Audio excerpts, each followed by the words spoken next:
buenas tardes, buenos días, según el horario en el cual nos estén viendo. Buenas noches, ¿por qué no? Bienvenidos, bienvenidas, bienvenides a una nueva edición de nuestro Aperitivo de Grupo Lab. Como saben, es una sección que queremos mucho porque nos permite dialogar de una forma más coloquial y descontracturada con profesores, profesoras, colegas, amigues, que nos pueden hacer un aporte muy interesante para pensar distintas problemáticas, tópicos o también nuestra propia profesión, intervención, nuestra disciplina. En esta ocasión estamos muy felices de tener aquí con nosotros a la profesora Belkin Martínez de la Universidad de Boston, a quien le vamos a hacer el favor de llevar adelante la entrevista en inglés, aunque comprende bien el español y podemos intercambiarlo también en español, pero para facilitarle la vida en esta hora y media que tendremos, llevaremos adelante la entrevista en inglés. Así que espero que lo disfrutemos y gracias, Don, por cedernos este espacio. The floor is yours. Hello. Well, I'm not going to repeat what Meli said, but I agree with her. Let's go to the point and start talking. This will be like a chill out conversation, and we can interrupt each other. You can make questions or observations, okay? And the starting point or the first question is something that Renata asked this morning, and is why did you become a social worker, or why did you decide to be a social worker? Yes, and I'm glad I had the opportunity to practice the answer this morning. So I grew up in a very working class family in the United States, and I think I had the experience of seeing, how some of my family members really struggled in many different ways, and kind of the contradiction of what we're told in our society, which is that, the United States is a great country, that it's the best country, that it, there's nowhere better to be. And I had the lived experience of seeing that this is what we're told and this is not the reality. And that was very clear to me as a child and growing up. When I went to university, and I was the first person in my family to go to university, I got involved in the movement for social justice. And here in España, that's lots of people are involved in that movement. Not so much in the United States, it's at least at that time. And I became very involved in reading political theory. I became involved in organizing, became involved in the student movement, and that was sort of my political sort of trajectory. That really changed my world, sort of like getting involved in the movement for social justice, changed my whole way of thinking and understanding, and suddenly I had a frame to understand all the injustice that I had seen in my life. And I really like working with people, right? So I like working with people. I liked having conversations with people. I liked having the opportunity to help them around what they were sort of struggling with. And so somebody said to me, have you ever thought about social work? This is after I graduated college.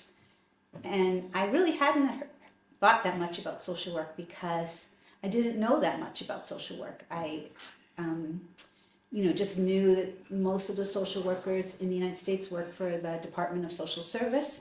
They took their children away. It wasn't like something that had a lot of, positive connotations to it. But then I began to learn more. And I wanted to figure out a way of merging my interest in helping individuals and families and communities and my moral compass, my strong commitment to making the world a better place, a place where, it serves the needs of all of us, not just a few of us. So I went to social work school. Quería preguntar, lo pregunto en español porque nos entendemos bien. You can answer in English. Yes. acerca de tu participación y tu llegada a la Social Work Action Network. Cómo fue esa primera articulación y en qué actividades se han comprometido o desarrollado en el marco de la SWAN. So it's interesting because the Boston Liberation Health Group, which is the sort of radical social movement that I'm a part of in the United States, that existed before SWAN, right? So we formed that group over close to 25 years ago to have a space for critical and radical social workers to have a method and an area of practice to get support and solidarity for each other, because it's very hard in the United States to be a radical social worker. It's not part of the dominant, strand of social work. It certainly wasn't 25 years ago. Now it's becoming more mainstream, but it's not as unusual as it was 25 years ago. So we formed this group, the Boston Liberation Health Group, and we developed a method of practice. Most social workers in the United States are clinical social workers. They provide individual counseling, they provide family counseling, they work with groups. 65% of all mental health services in the United States are provided by social workers. We outrank psychologists and psychiatrists in terms of providing individual services. So to come at it from a radical perspective, and by that I mean understanding that the root causes of many people's problems are a result of our racial capitalist system, right? That's counter-hegemonic. That's not a typical worldview in the United States. So we wanted this group to be able to support people that were putting forth these ideas, so that they wouldn't feel so alone and they would have solidarity with other social workers. And then, I can't remember who, I think it was Michael Lavalette, who's from SWAN, Social Work International, somehow read a paper I had written or something and ended up contacting us to sort of participate in one of the international SWAN conferences. And of course, if any of you have been to a SWAN conference, you know that it's a group of people from all over the world, from Greece, from Sweden, from Spain, from, everywhere, Latin America, Argentina, Chile, that have a similar critical view of social work. And so we just automatically there was a synergy there that we could provide for each other.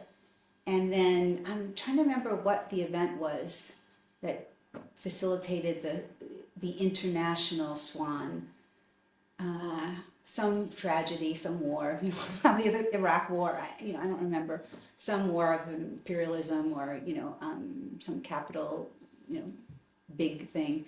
And the people in the UK suggested that we form an international organization that would include people from everywhere that were committed to developing, as we say, otro trabajo social es posible, another social work is possible.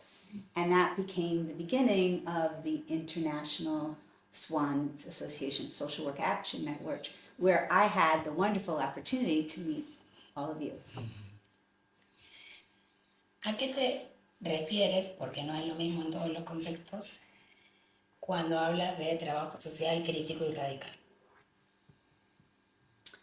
Okay, so I can speak from my context in the United States, which has changed quite a bit. So when I went to social work school, which was in the 90s, a long time ago, most of what we were taught were different particular models of therapy that involved helping the person adapt to their situation, right?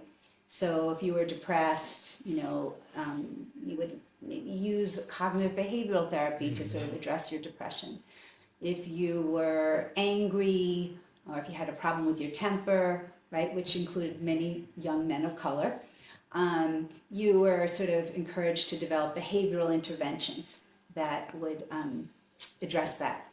And, in our work in developing our theory, we really sort of aligned ourselves with the work of Paulo Freire and Ignacio Martín Baró of liberation psychology, which was that if all you're doing, right, is trying to patch somebody up so they can go out and live in this messed up world, that really isn't about liberation. That's about adaptation to a messed up system.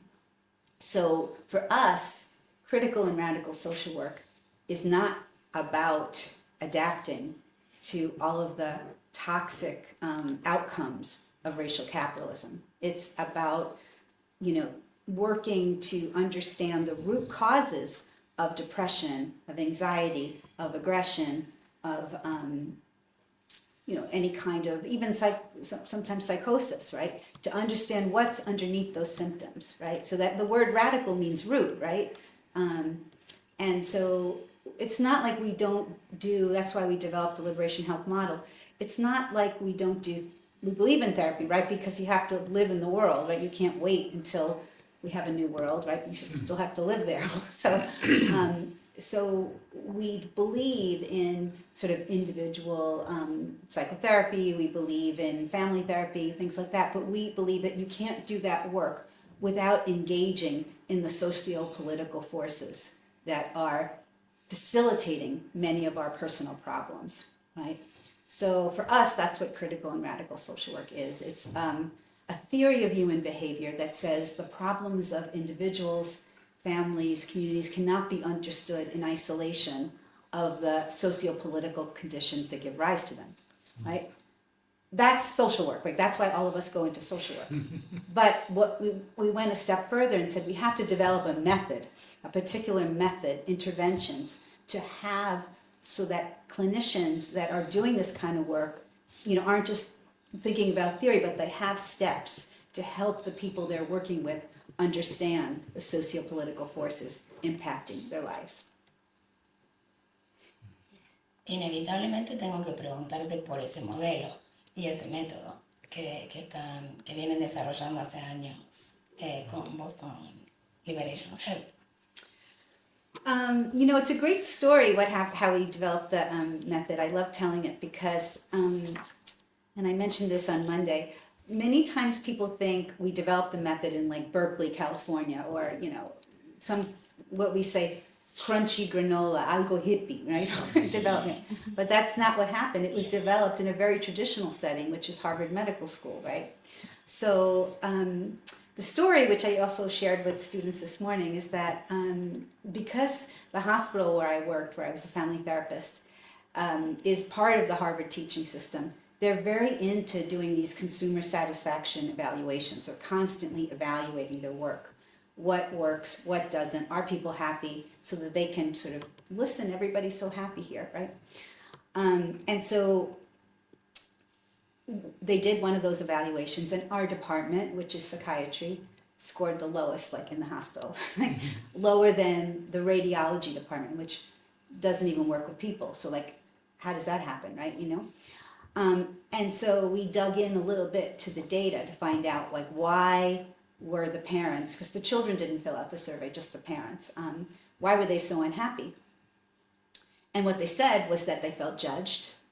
They felt like people didn't respect them. They said people that were sort of telling them they weren't good parents, that they were feeling shame, and they didn't want to actually go there. They just couldn't wait to get out, and often didn't follow up with treatment because they felt like it was just more blame and shame going on. So that was a lot of data for us to take in. And I have to say, the director of the medical unit at the time, who was not somebody that you would typically think about being radical. He was older, he was white, he was cisgendered, he was straight, he was a psychiatrist, he was an analyst. I mean, he was pretty traditional, but he was unhappy with the scores. Like he didn't, he was unhappy that the parents were so unhappy and telling everybody about it. So he said, obviously what we're doing is not working. If people are so unhappy that we're scoring below the radiology department, do you have any ideas about what would work?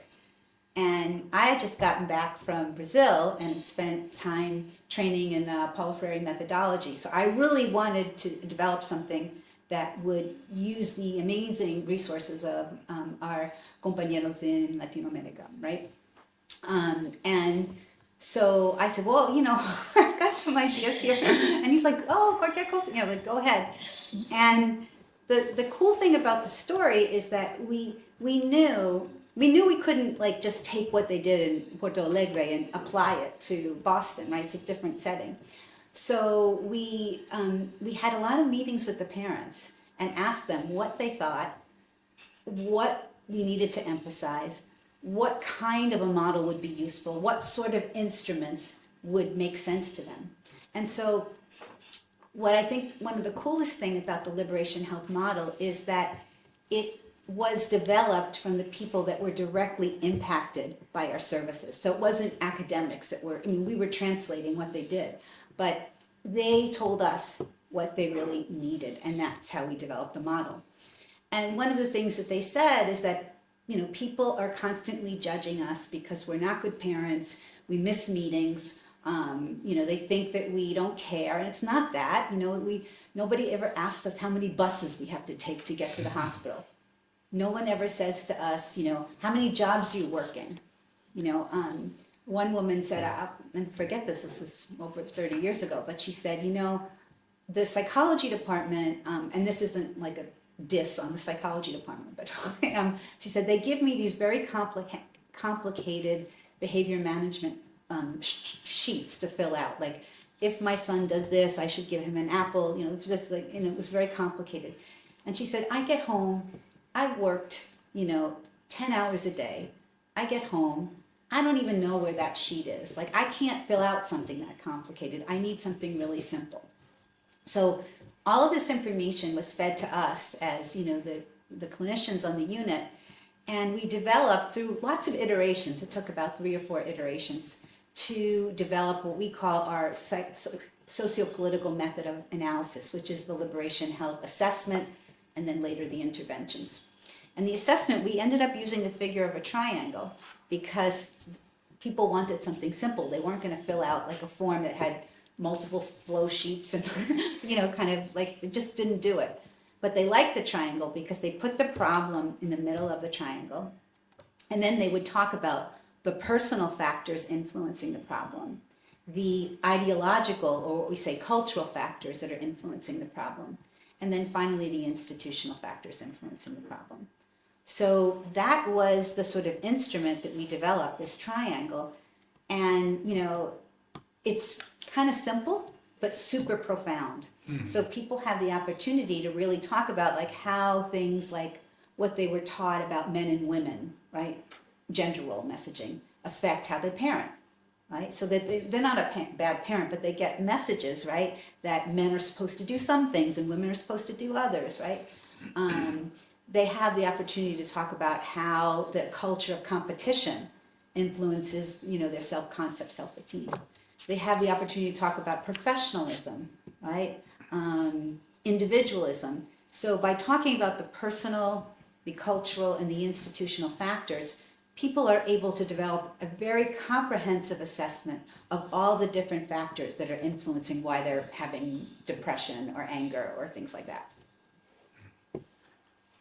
¿Y cuántos años hace que vienen cuántos años de experiencia tienen trabajando y qué resultados o aprendizajes han tenido en esta trayectoria? So it's been about 20 years now that we've been doing this, a little bit over, probably 23 now. And there's been so many things that I have learned from, again, the people that are doing this. It was really cool when I was working in the hospital to sit down and do this triangle with everybody that we work with, everyone, and that changed the whole way that imagine this is an inpatient psychiatric unit at a Harvard teaching hospital where they don't usually talk about capitalism or racism or, gender role messaging. But all of a sudden, all of our clinicians were being trained to do this, to talk about those things and impact, how they impact. And one of the things that I feel is so humbling about the assessment process is that, often families, and I think this was, even true for my family when I think about it, they blame themselves. Like when they're not doing well, like they blame themselves, right? Or they feel that they're just a bad person, or they're not bright, or they, their parents didn't parent them well.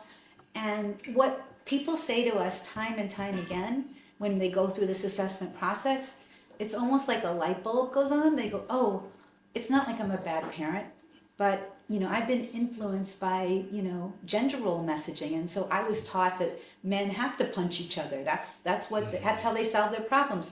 But it's not like I'm a bad person. This is what all of society tells us.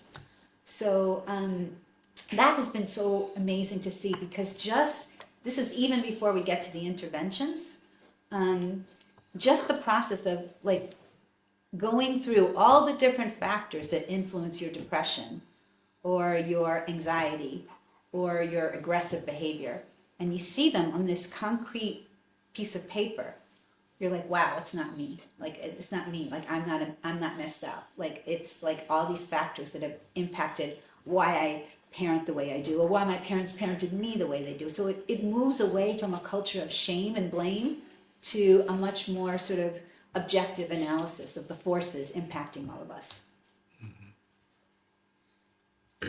No quiero monopolizar Sí, las no, preguntas porque si me permitís, do you mind if I speak in Spanish? No, sigue. Because es más fácil para mí. Yo, a medida que has ido hablando, me han ido surgiendo un montón de pensamientos, de preguntas y muchas de ellas paradójicas, ¿no?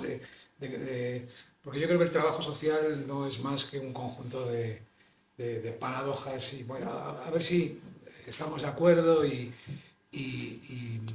bueno, ¿qué daño ha hecho la película Lady Bird al trabajo social? Lady Bird, no sé si la habéis visto, que iba sobre un caso de supuesto abuso sexual infantil, donde la trabajadora social, y eso ha impactado muchísimo en la percepción, bueno, como del mismo modo que Lady Bird, la filmografía en la que están implicados trabajadoras y trabajadores sociales, especialmente en el medio anglosajón, ¿no? Pero a mí me surgen varias preguntas y que incorporan paradojas. ¿Puede existir un trabajo social que no sea radical?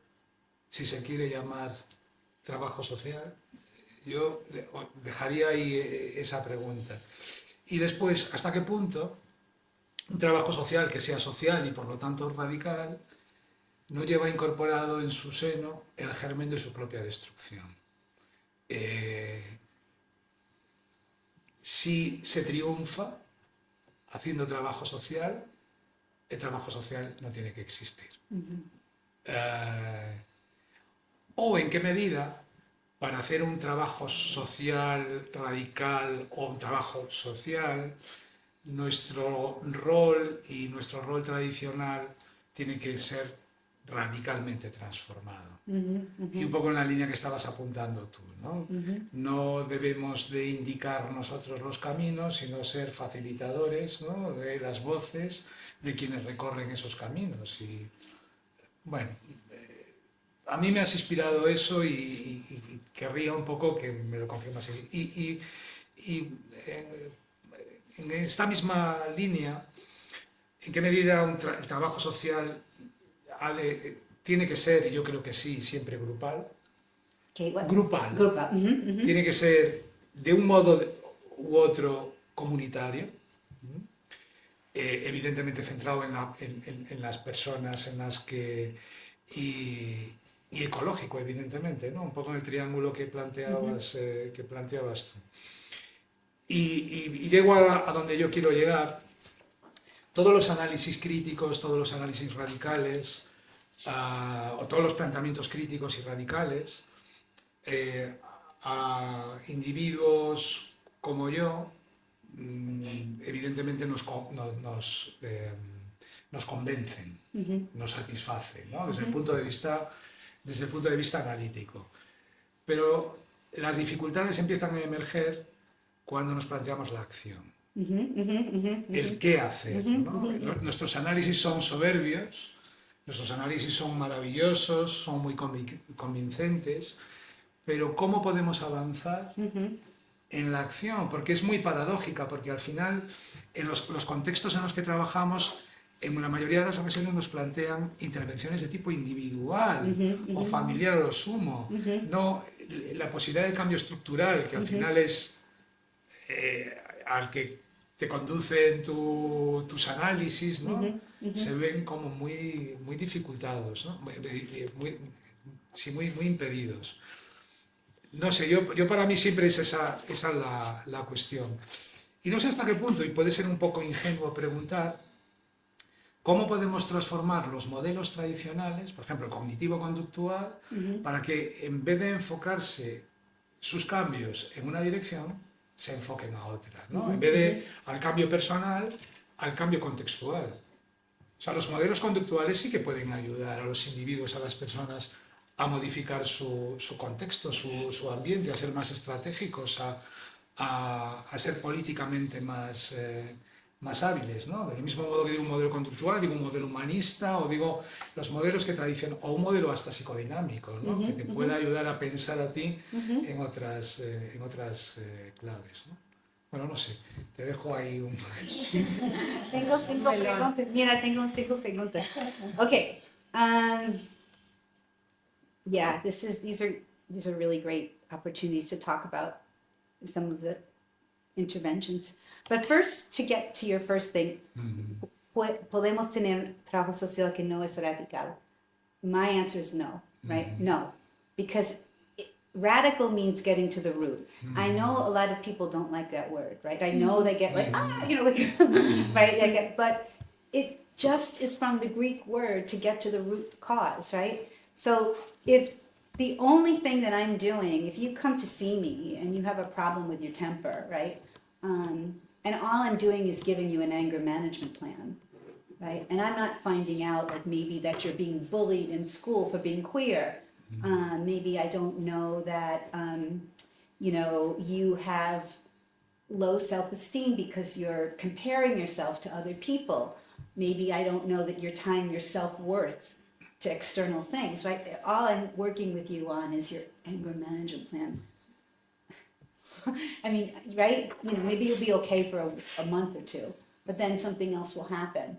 And you're not changing the conditions that facilitate the symptoms. So for me, I know the word radical is scary, and I admit that. Like, look, in the United States, I have, I've lost a job because of some of this work. But if we just take it for what it means, which is getting to the root cause, right? And we think about any other kind of science, right? Like medicine. If you come in, right, and you say you're having chest pains, and all I do is, okay, here, put like little, like, I treat the symptom, right? Yes. You're gonna die, right? Of course. We have to get to the root cause of what's really going on, right? And that might be, right, you're in the stressful job, you can't, relax, you need, so to me, not getting to the root cause is not doing social work, right? So, and I do think, at least in the United States, I'm interested to hear from you, que esta la situación en España, right? Like, I don't think people are afraid of radical like they used to be. Like when I was in school, identifying as a radical, Marxist, it was like saying you were like a robber or something like that. People, oh my God. That's not the case anymore. No. The students are much more, they see that the system isn't working for so many people. They're not afraid to say that they don't think the system is... Although, at least now in Spain, there is a new narrative in which radical and communist, and it is again danger for some people, and they are trying to push that narrative. And they are actually blaming the system, but from a different perspective. Like the woke people are making the system, are helping, the system is not working because of these woke people. So that's what we have to fight, and we are gonna go against the progress, like, because that is the thing that is not working. Not so, like, I guess the blaming the system is a common thing, but who do you think has the blame, had changed again. And right now in Spain, we are discussing things that we thought they were over.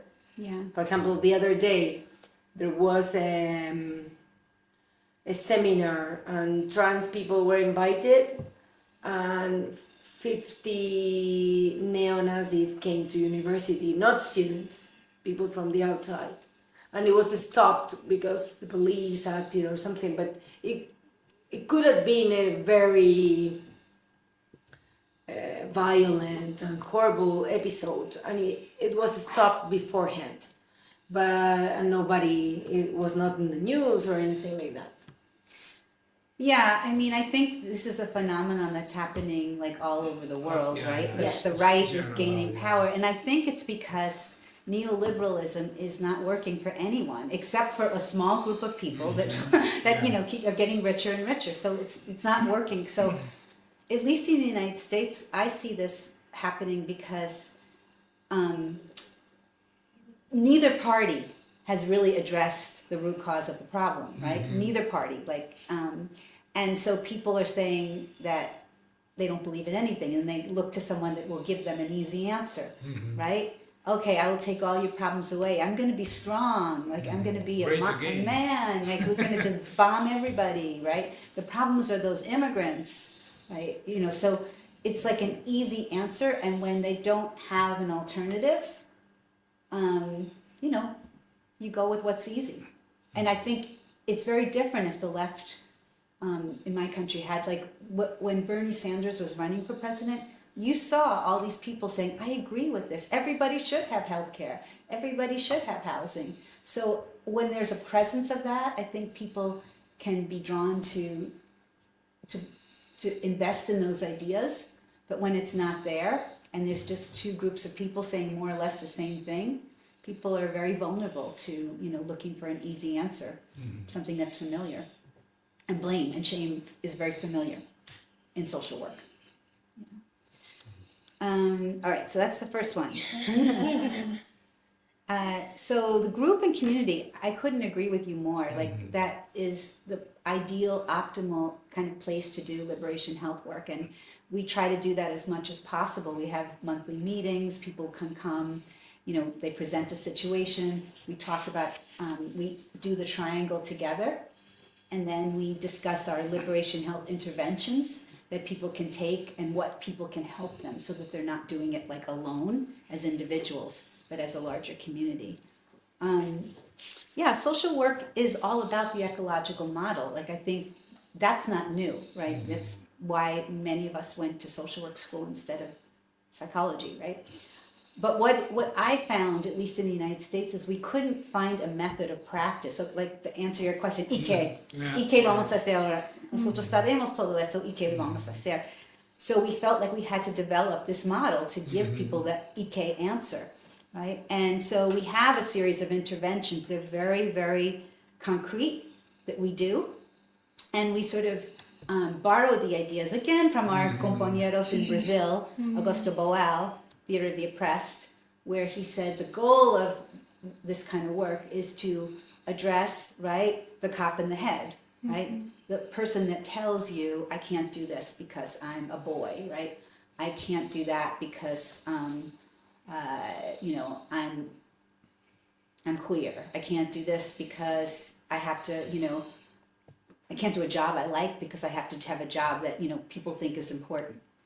So we borrowed from Augusto Boal. We say our interventions are about addressing the cop in the street, right? The cop, meaning the policia, the cop in the street that is oppressing us with all the laws, with all the, you know, different policies, try to change those and things like that. But really importantly, for the person that's sitting right in front of you, we have to address the cop in your head. Because there's a cop in your head that's telling you that, you know, unless I publish so many papers, I'm not a worthy person, right? Or unless I do a job that makes a lot of money, I'm not a worthy person. And where do those ideas come from? Who benefits from them? So we have a series of steps, intervention steps, that we are outlined in our little video that we train clinicians to do, so that they are able to sort of identify what dominant worldview message is affecting me, right? Like around race or around class or around gender, individualism. How do we deconstruct that message? How do we take it apart? Who benefits when you think this way, right? I remember one time, a really interesting example was at the hospital when we were just getting to develop that model. And a nurse, one of the patients, the families that were being discharged, was asking, can I have a free taxi voucher? Because she didn't have a car, right? Can I have a coupon to buy food stamps? And she asked for like 3 or 4 things. And I could just see looking at the nurse, so she was, right? And so, person leaves the unit and the nurse, sure enough, turns to me and she says, these people, esta gente, siempre está pidiendo, right? They're always asking for things. And, they're so entitled, right? And so, and I remember in that moment I was just so pissed, so angry that I didn't want, if I yell at her, she's not going to listen. So I went back and did a little triangle, to help me. And then the next day I went back, hey, remember when you were so mad at that family? So what made you get so mad? And she said, well, and she basically said the dominant worldview message. Poor people, they're always asking for things. They're very entitled. They want more. They take. And I said, oh, yeah. I said, and do you find yourself getting annoyed when a rich person goes to an accountant, right? When a rich person goes to an accountant and asks to have their taxes, what law can they use, right? What loophole, we say in English, como debajo de la mesa, Yes. Can you write this off on my taxes? Can you get this special, does that annoy you? She said, well, no, that's what, of course not. Everybody does that. And I said, well, but isn't it kind of like the same thing? Sort of, so, and she's like, well, meh. And then, I went further with her, and she finally got to a point where she was able to deconstruct this. Everybody's trying to, do this. And we are trained because of classism, because of racism, right? To think that the same behavior in a poor person, a person of color, is wrong, and the same behavior in a person that has money is clever. And why is that? And so going through identifying the dominant worldview message, deconstructing it, introducing new information, right? She really shifted her thinking.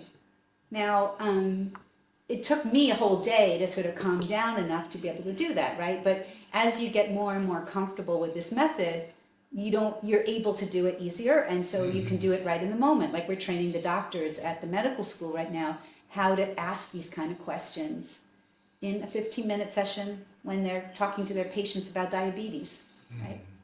So interventions is really important. And then your last question, political. Yes. We say in Liberation Health, we are building the multiracial working class movement for our collective liberation. And that the big goal of all of this is to move from that object-like experience, as Ferry would say, when the world acts upon you, to being a subject in the world, an actor to act upon the world. And one of the things I have learned is that takes time. When people come to see you when they're depressed or sad, they're not ready to go to a demonstration in a week. You have to work with them. You have to do the triangle. You have to do the cop in the head stuff. So it's not it's the last intervention, because often people need time to do it. Like they need to feel better in order to have the energy to go out and join the movement. So, yeah, I think I got them all. Bueno, yo creo que ya he hablado un poquito hoy por la mañana y ahora también algunas partes, pero que estoy un poco curiosa de saber ha comentado hoy por la mañana que Paulo Freire ha sido transformador en su experiencia profesional y tal. Comenta un poquito cómo ha sido esta experiencia de la teoría y práctica de Paulo Freire y que ha transformado en su práctica. Wow. Well, I think anybody that reads Paulo Freire feels like they're transformed because he's amazing, right? He was amazing. And I think one of the things that, like, for me as a political activist is before, like, I'm trained to sort of give people the answers, like, you, no,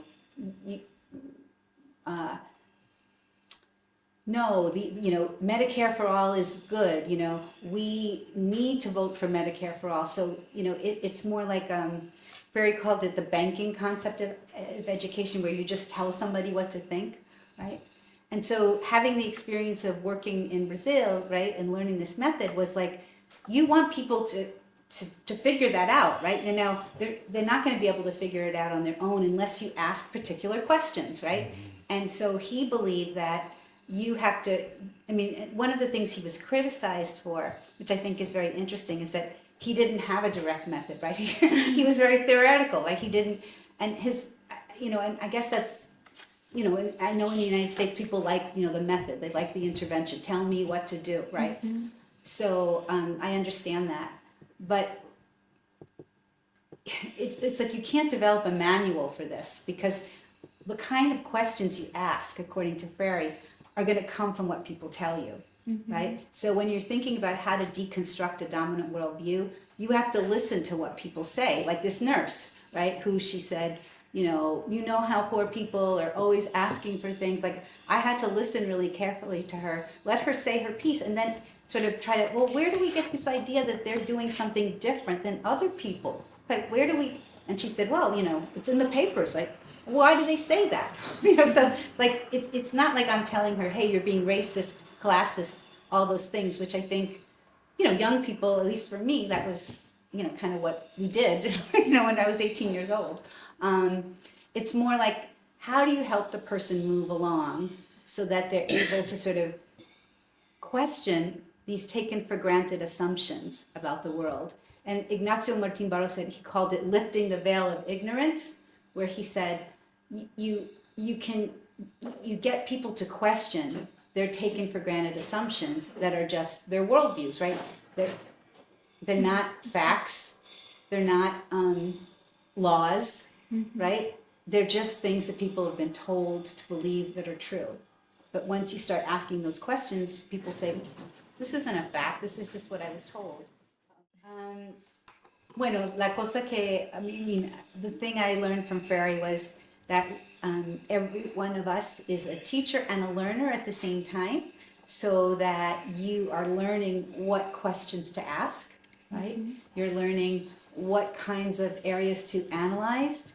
You're learning what interventions to put forth based upon what people say to you, right? And so he believed, right, people are capable of figuring this stuff out. It's just that they don't have, because of, how hegemony works, they don't have the opportunity to have real critical questioning conversations and things like that. And so that's your role, right, as a social worker, right, is to sort of provide the space for that critical thinking together.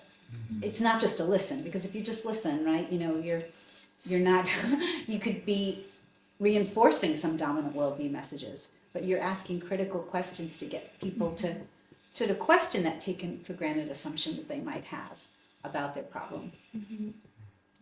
Yo quiero hacer una pregunta retomando esa idea, porque todo lo que has estado contando lo he vinculado con la experiencia que yo he tenido en educación en derechos humanos. Y claro, es cierto que el adquirir esa conciencia crítica es fundamental, pero yo siempre me pregunté luego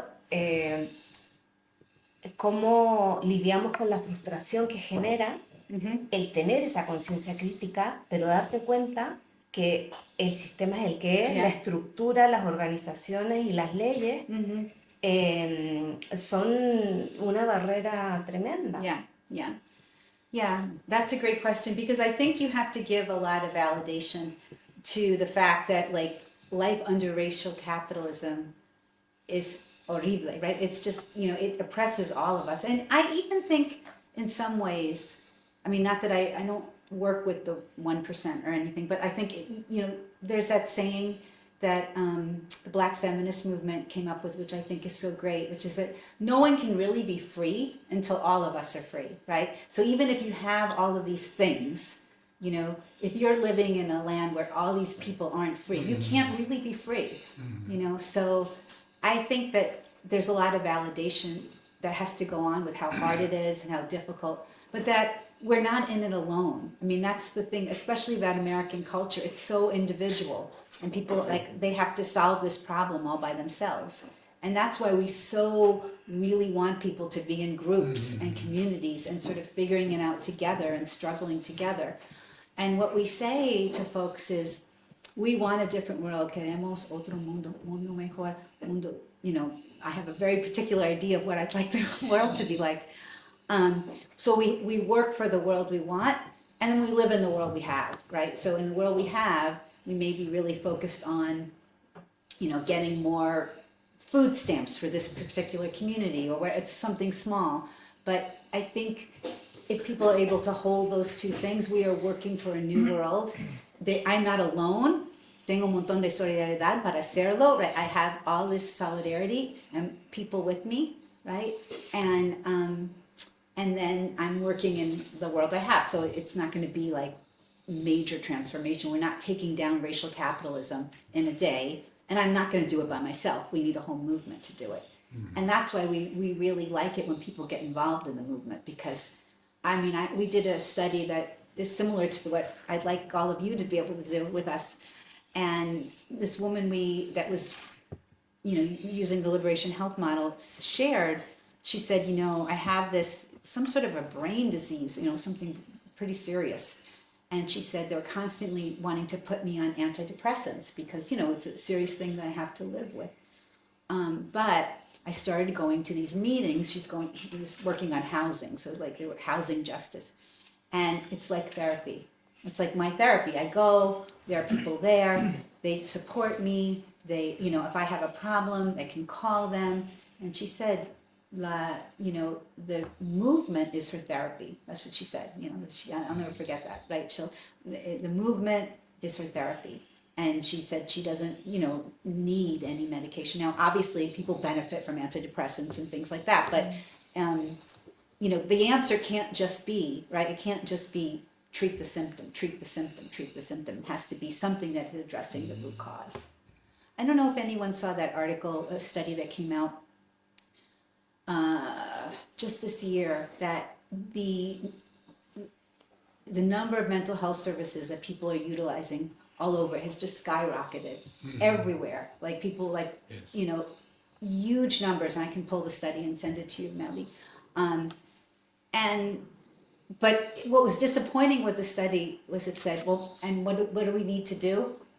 More mental health services. Yeah. But, you know, like, there's like billions and billions of dollars, right? And so, you know, I was really disappointed that, you know, people didn't say, you know, we need to change the structures, like facilitating everybody needing mental health services all the time. Like, what is it? But, you know, so, but there are lots of people now that are saying that.